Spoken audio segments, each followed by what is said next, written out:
We pulled off the highway because of the heat, and because my mother said the ocean was right there, just on the other side of the road. It was our first day on Cape Aldrin, the sort of New England place where the maps look like teeth and the gulls sound like they're laughing at you. The rental wasn't ready yet. We had a cooler in the back, sand toys we wouldn't use, a kite that would never leave its plastic sleeve. My brother Sammy was already barefoot in the parking lot before Mom killed the engine. A blue sign pointed down a concrete ramp. Pedestrian underpass to beach. Do not enter during storm surge. Sun hammered the railings until the metal printed my palm in heat.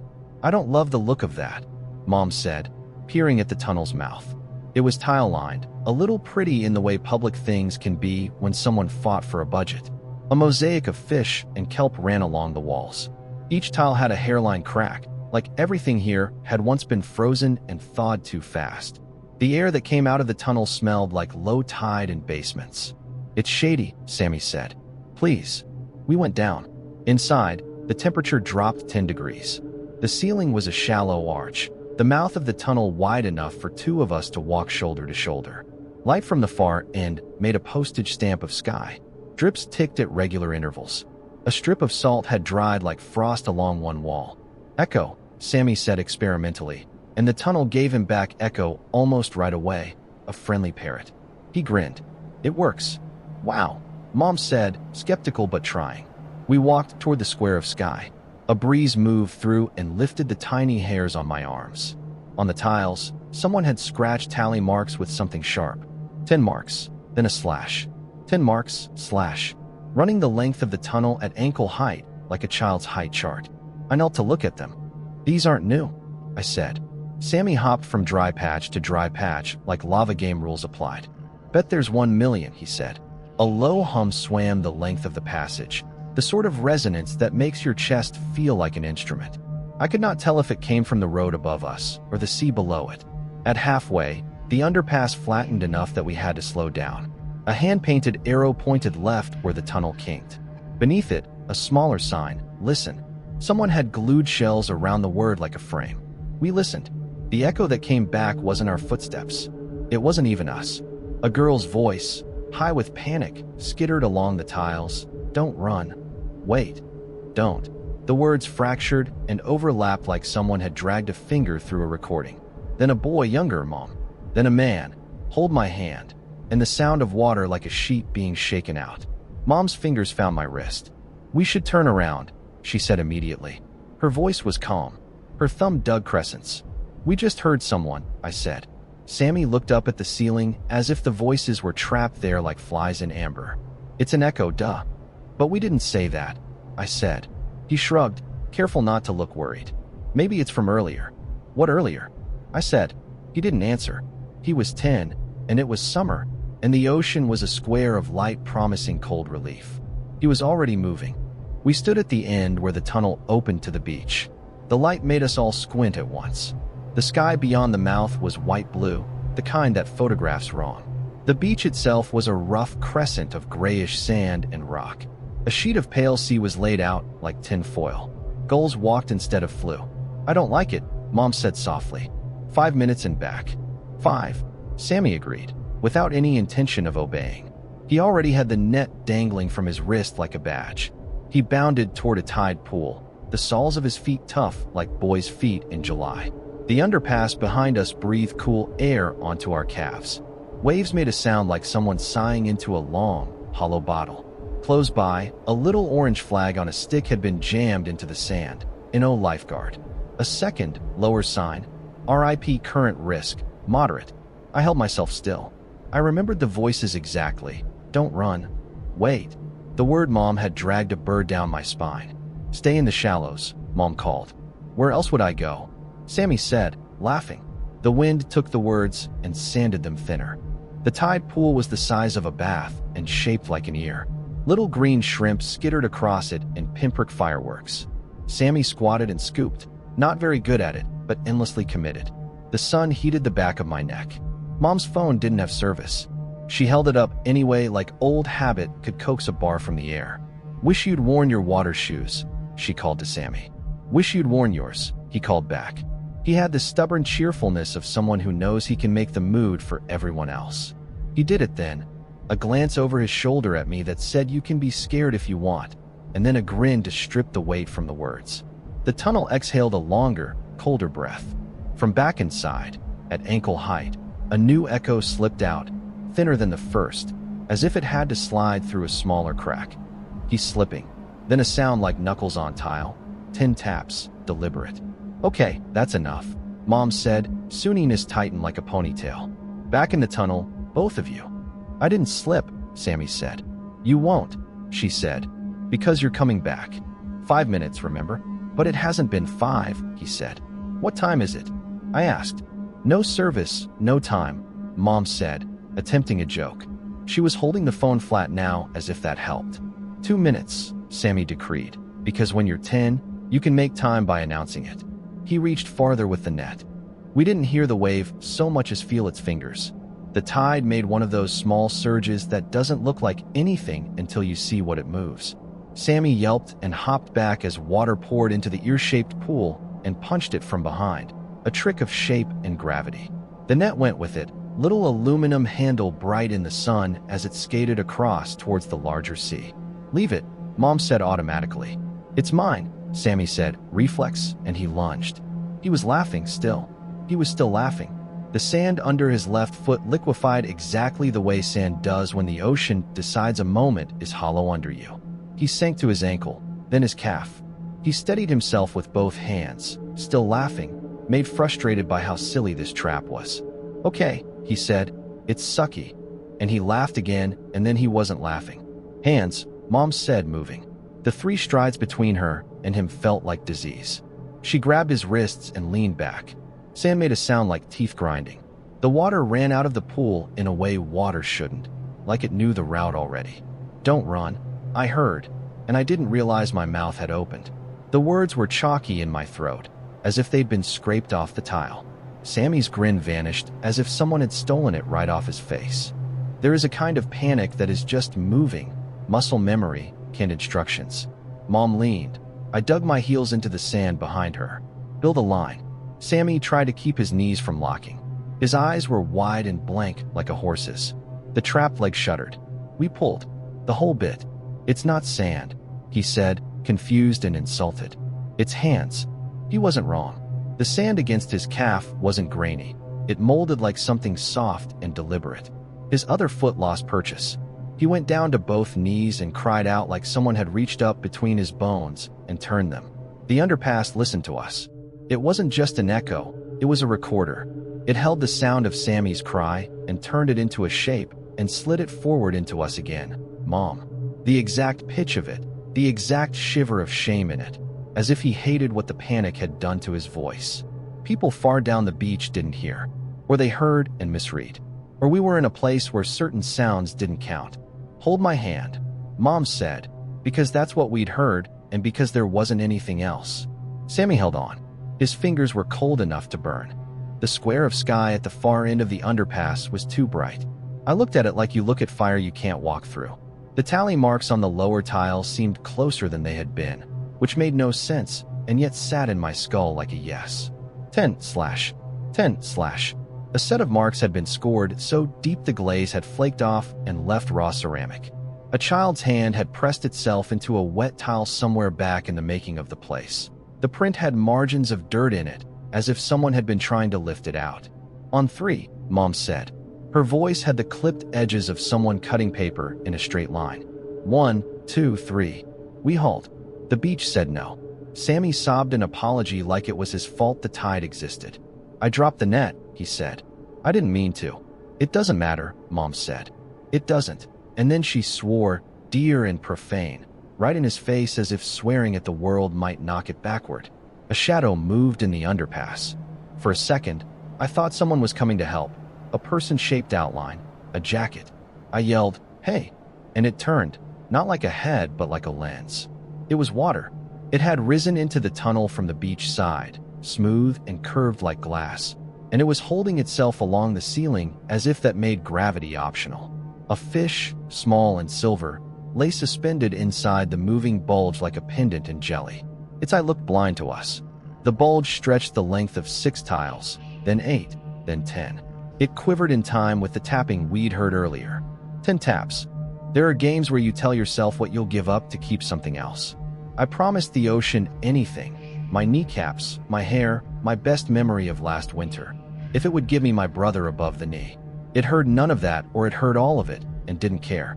Sammy, I said, and he looked at me in a way he never had, like I was suddenly older than him by many years and could fix things. Sammy leaned back. He didn't move. Lean back, I said, and the tunnel swallowed the word and made a shape of it, and slid it down the wall, and fed it to us in a new voice from behind. A girl's voice. Mine, but wrong. Lean back. Mom braced, one foot on either side of the trench his legs had made. The angles we had to hold felt like math problems. I heard something in her shoulder give, a little chunking pain, and I almost loved her and the word for it so hard I blacked out. She squinted into his face and said, slower, look at me. He looked. His tears made a clean line through the salt on his cheeks. On 3, she said again. 1, 2. She didn't say 3. We lurched backward like we were trying to rip up a post. Sammy's left leg came free to the shin with a sound I still can't put into letters. He screamed in a voice that went thin with embarrassment again. I hated the fairness of it, how he was still 10, even here. His right leg sank deeper by way of payment. The bulge of water in the tunnel slipped farther overhead, the fish tumbling as if it were inside a slow blink. It left a slick on the tiles that steamed in the sun. The tally marks up near the mouth of the tunnel were cut all the way through the glaze now. I could see gray substrate, a little tooth of cement. I need your belt, Mom said, and I saw the plan. Loop it under his armpits, make a handle, make him a haulable weight instead of a child. I yanked my belt off, too, and a shoelace for good measure, and we knotted them like a bad prayer and eased it under his chest. He barked out a laugh the way you laugh at the dentist right before you cry. Okay, he said, which was his rule word, meaning I can handle it if I say it fast. Okay. We pulled. The hole said no again, but less. His right leg came up to the knee, and then the water, whatever mind was in it, changed tactics. The trapped sin took a breath, and inside that inhale was a shape I recognized the way you recognize your name across a room. A hand, not a real one. Sand in the shape of fingers climbed from his shin to his knee like someone clambering up a ladder. It was absurdly gentle in how it clutched him. The palm made contact and spread to hold him.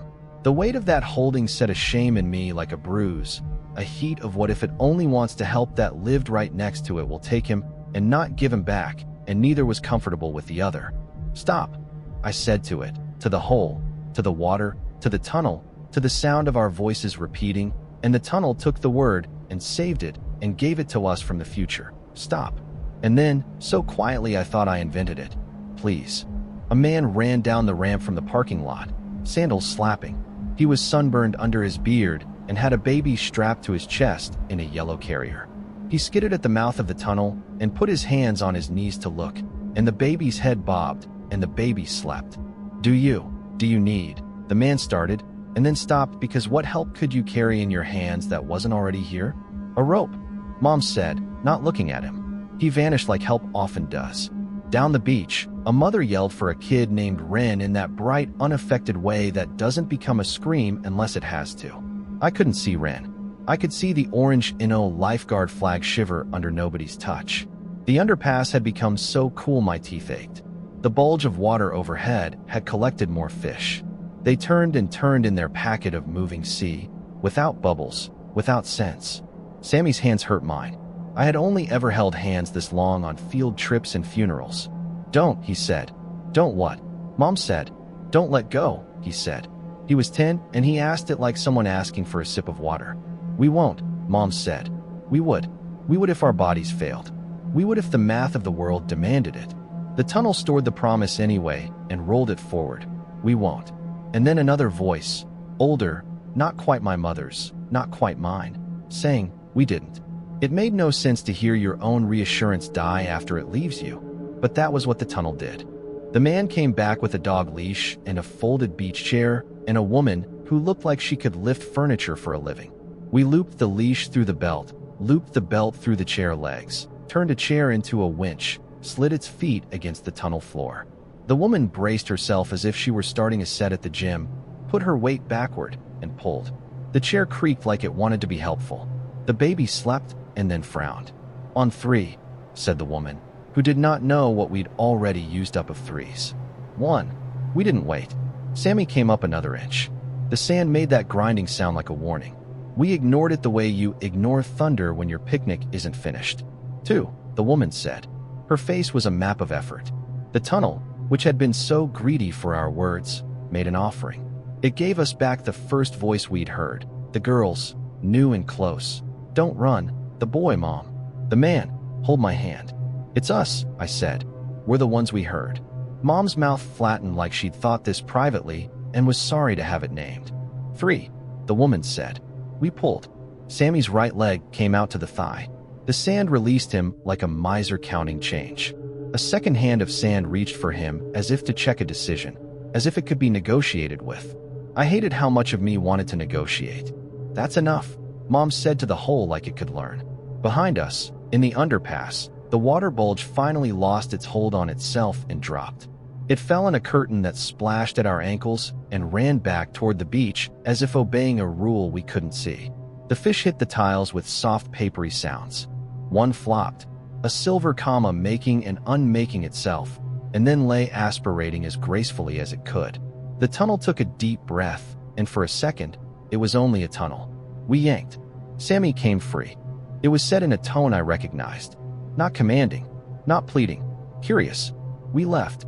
That night, Sammy slept with his calves outside the sheet like they needed air more than the rest of him. Mom sat at the tiny table under the rental's only fan and wrote 3 sentences in a notebook and tore the page out and folded it into her wallet. "What did you write?" I asked. "Rules," she said. She smiled and didn't show her teeth. "For next time." "There isn't a next time," I said, and she nodded like she wanted that more than she believed it. In the morning, I woke before the light got hard. I lay in a place that wasn't mine and counted my breaths. Every 10th one, because my body is an idiot and loves pattern, I paused to listen. On the porch, the wind chime made sounds like water touching glass. A car door slammed somewhere far. At the horizon, the line between ocean and sky was a seam like the one in the tunnel. If I held my breath on 10, I could almost hear a girl and a boy and a man, muffled, slowed by tile and distance. I considered telling Mom. Instead, I wrote my own 3 rules on the back of a receipt and put it in my pocket where it went through the wash and turned lint gray, unreadable, which seemed right. We didn't go back to that beach. We didn't say underpass if we could help it, like the word itself had a mouth. We chose a crowded stretch where the lifeguard's red shade was an altar and the tide line had been scuffed by 100 unspectacular feet.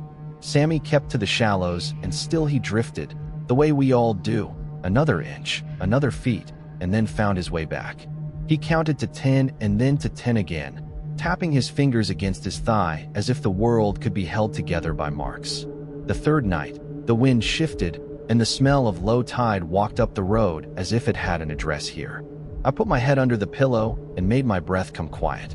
On the last day, on the way off the peninsula, we drove past the exit for the underpass. We didn't mean to. The highway had one of those moments where you're in the wrong lane, and the wrong lane becomes the right lane, and you follow it because the map in your body hasn't updated yet.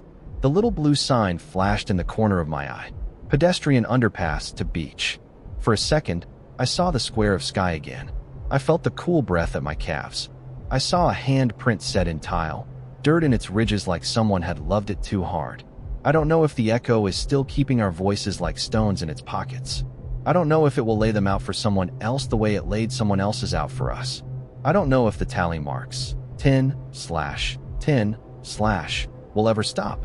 But sometimes, when traffic slows, the rumble from above sounds like low water, and I hear a word stand up in my head like it has a right to. And the word is again, and I think the most terrifying thing isn't that something wanted to take my brother. It's that something wanted to repeat him.